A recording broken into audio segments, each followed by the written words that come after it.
વાવથરા જિલ્લાના અંતરિયાળ વિસ્તારોમાં આજે પણ શિક્ષણની સ્થિતિ અત્યંત દયનીય જોવા મળી રહી છે. સરહદી સુઈગામ તાલુકાના લીંબુણી ગામની રામનગર પેટાવર્ગ શાળામાં છેલ્લા લાંબા સમયથી એક પણ કાયમી શિક્ષકની નિમણૂક કરવામાં આવી નથી, જેના કારણે અંદાજે 35 જેટલા ભૂલકાઓનું શિક્ષણ રામ ભરોસે મુકાયું છે.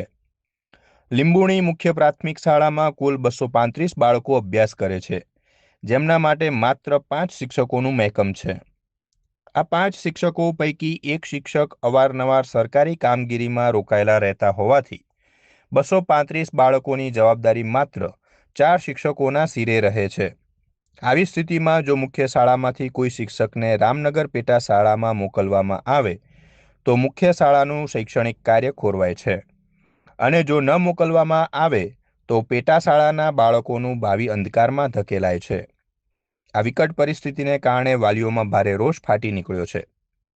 જોકે શાળાના આચાર્ય દ્વારા આ ગંભીર સમસ્યા બાબતે શિક્ષણ વિભાગને અનેકવાર લેખિત રજૂઆતો અને દરખાસ્તો કરવામાં આવી છે. તેમ છતાં પણ તંત્ર દ્વારા આજ દિન સુધી કોઈ નક્કર કાર્યવાહી કરવામાં આવી નથી કે કોઈ સંતોષકારક જવાબ પણ આપવામાં આવ્યો નથી. વાલીઓનો આક્ષેપ છે કે સરકાર એક તરફ શિક્ષણના અધિકાર RTEની વાતો કરે છે, પરંતુ રણ વિસ્તારના આ અંતરિયાળ ગામડાઓમાં બાળકોને પાયાના શિક્ષણથી પણ વંચિત રાખવામાં આવી રહ્યા છે. આજે લીંબોણી ગામના વાલીઓ મોટી સંખ્યામાં એકઠા થયા હતા અને તંત્ર સામે પોતાનો વિરોધ નોંધાવ્યો હતો. વાલીઓએ ચીમકી ઉચ્ચારી છે કે જો આગામી 10 દિવસની અંદર રામનગર પેટા શાળામાં કાયમી શિક્ષકની નિમણૂક કરવામાં નહીં આવે તો તેઓ સુઈગામ સેવા સદન કચેરી ખાતે અચોક્કસ મુદતના ઉપવાસ આંદોલન પર ઉતરશે. હવે જોવાનું એ રહે છે કે શિક્ષણ વિભાગ આ નિષ્પાપ બાળકોના ભવિષ્ય માટે જાગે છે કે પછી વાલીઓને આંદોલનનો માર્ગ અપનાવવો પડે છે. કાયમી માટે પરમાનન્ટ શિક્ષક અમને કરી આપો, અને 10 દિવસની અંદર અમને રિઝલ્ટ નહીં આવે તો અમે ભૂખ હડતાલ પર ઉતરશું તાલુકામાં જઈને બેસશું.